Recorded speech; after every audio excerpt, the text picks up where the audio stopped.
Chapter 13 Deep Magic from the Dawn of Time. Now we must get back to Edmund. When he had been made to walk far further than he had ever known that anybody could walk, the witch at last halted in a dark valley, all overshadowed with fir trees and yew trees. Edmund simply sank down and lay on his face, doing nothing at all, and not even caring what was going to happen next, provided they would let him lie still. He was too tired even to notice how hungry and thirsty he was. The witch and the dwarf were talking close behind him in low tones. "No," said the dwarf. "There's no use now, O Queen. They must have reached the stone table by now." "Perhaps the wolf will smell us out and bring us news," said the witch. "It cannot be good news if he does," said the dwarf. "4 thrones in Cair Paravel," said the witch. "How if only 3 were filled? That would not fulfill the prophecy." "What difference would it make, now that he is here?" said the dwarf. He did not dare, even now, to mention the name of Aslan to his mistress. "He may not stay long, and then we would fall upon the 3 at Cair." "Yet it might be better," said the dwarf, "to keep this one," here he kicked Edmund, "for bargaining with." "Yes, and have him rescued," said the witch scornfully. "Then," said the dwarf, "we had better do what we have to do at once." "I would like to have it done on the stone table itself," said the witch. "That is the proper place. That is where it has always been done before." "It will be a long time now before the stone table can again be put to its proper use," said the dwarf. "True," said the witch, and then, "Well, I will begin."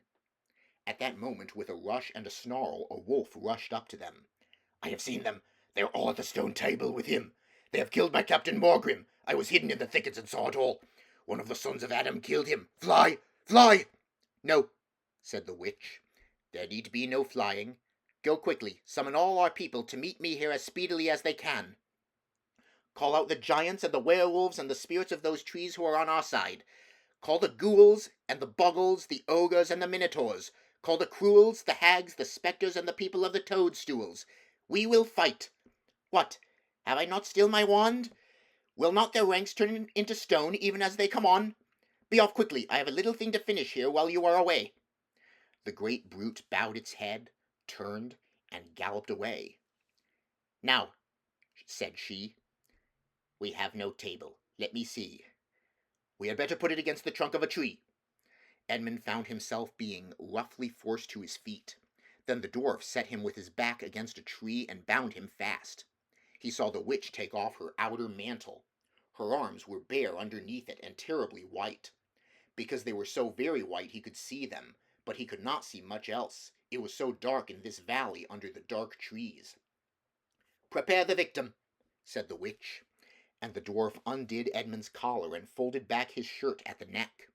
Then he took Edmund's hair and pulled his head back so that he had to raise his chin. After that Edmund heard a strange noise. Whiz, whiz, whiz. For a moment he couldn't think what it was. Then he realized. It was the sound of a knife being sharpened. At that very moment he heard loud shouts from every direction. A drumming of hoofs and a beating of wings. A scream from the witch. Confusion all round him. And then he found he was being untied. Strong arms were round him, and he heard big, kind voices saying things like, "Let him lie down. Give him some wine. Drink this. Steady now. You'll be all right in a minute." Then he heard the voices of people who were not talking to him, but to one another.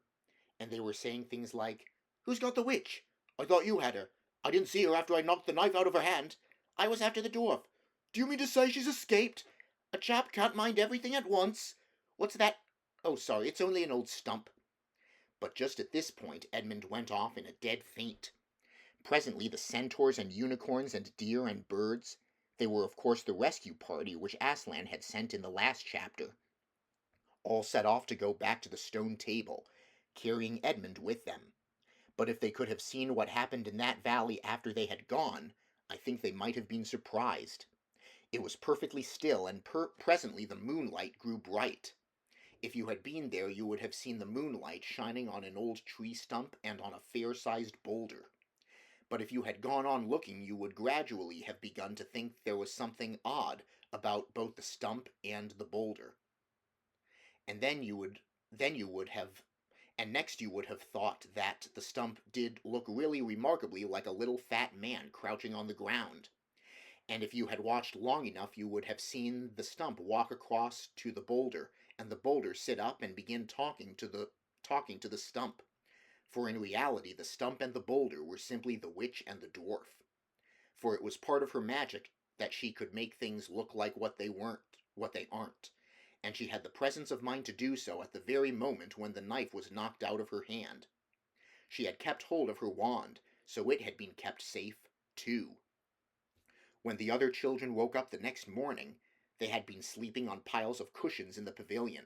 The first thing they heard from Mrs. Beaver was that their brother had been rescued and brought into camp late last night, and was at that moment with Aslan. As soon as they had breakfasted, they all went out, and there they saw Aslan and Edmund walking together in the dewy grass, apart from the rest of the court.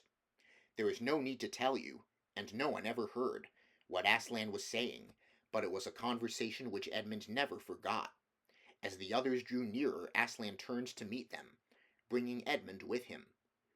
"Here is your brother," he said, "and there is no need to talk to him about what is past."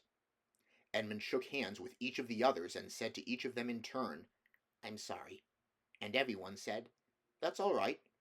And then everyone wanted very hard to say something which would make it quite clear that they were all friends with him again. Something ordinary and natural. And of course no one could think of anything in the world to say. But before they had time to feel really awkward, one of the leopards approached Aslan and said, "Sire, there is a messenger from the enemy who craves audience." "Let him approach," said Aslan. The leopard went away and soon returned, leading the witch's dwarf. "What is your message, son of Earth?" asked Aslan. "The Queen of Narnia and Empress of the Lone Islands desires a safe conduct to come and speak with you," said the dwarf, "on a matter which is as much to your advantage as to hers." "Queen of Narnia, indeed," said Mr. Beaver. "Of all the cheek—" "Peace, Beaver," said Aslan.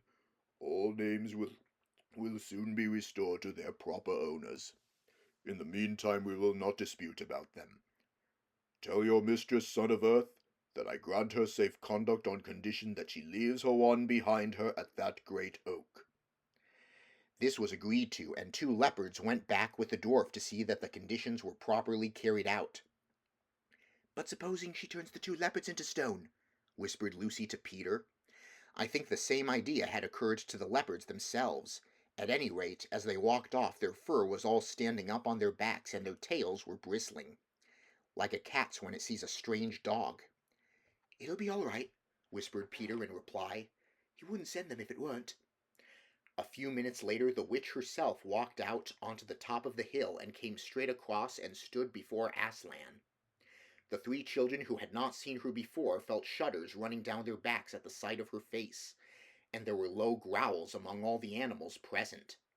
Though it was bright sunshine, everyone felt suddenly cold. The only 2 people present who seemed to be quite at their ease were Aslan and the witch herself. It was the oddest thing to see those 2 faces, the golden face and the dead white face, so close together. Not that the witch looked Aslan exactly in his eyes. Mrs. Beaver particularly noticed this. "You have a traitor there, Aslan," said the witch. Of course everyone present knew that she meant Edmund. But Edmund had got past thinking about himself after all he'd been through, and after the talk he'd had that morning. He just went on looking at Aslan. It didn't seem to matter what the witch said. "Well," said Aslan, "his offense was not against you." "Have you forgotten the deep magic?" asked the witch. "Let us say I have forgotten it," answered Aslan gravely.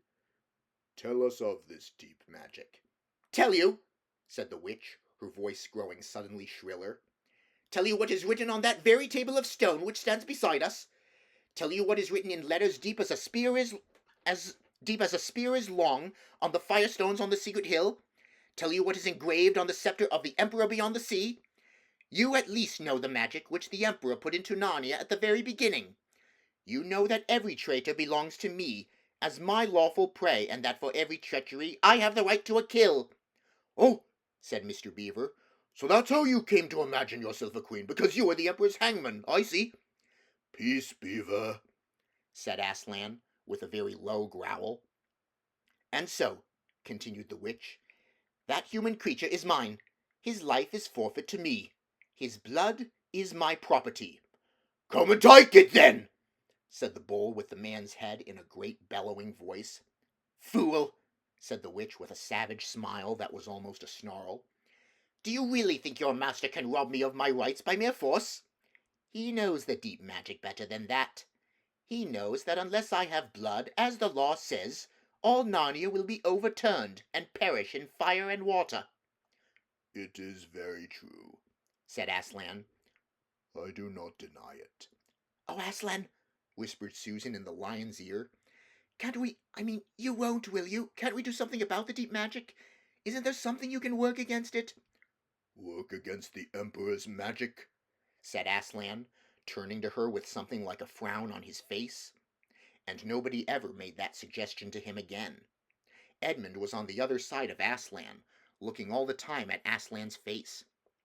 He felt a choking feeling and wondered if he ought to say something, but a moment later he felt that he was not expected to do anything except to wait, and do what he was told.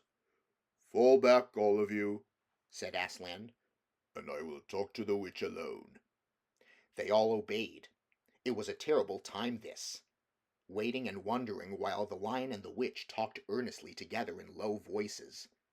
Lucy said, "Oh, Edmund," and began to cry.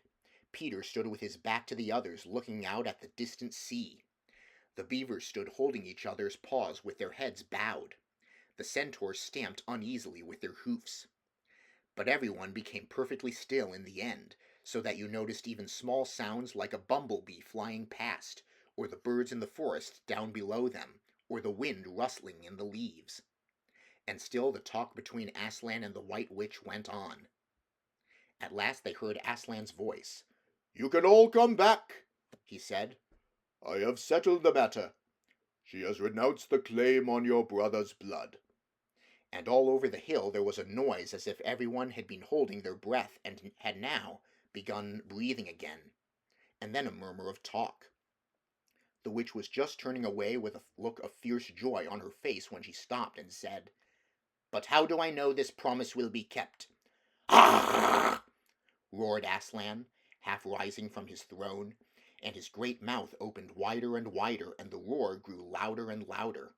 And the witch, after staring for a moment with her lips wide apart, picked up her skirts and fairly ran for her life.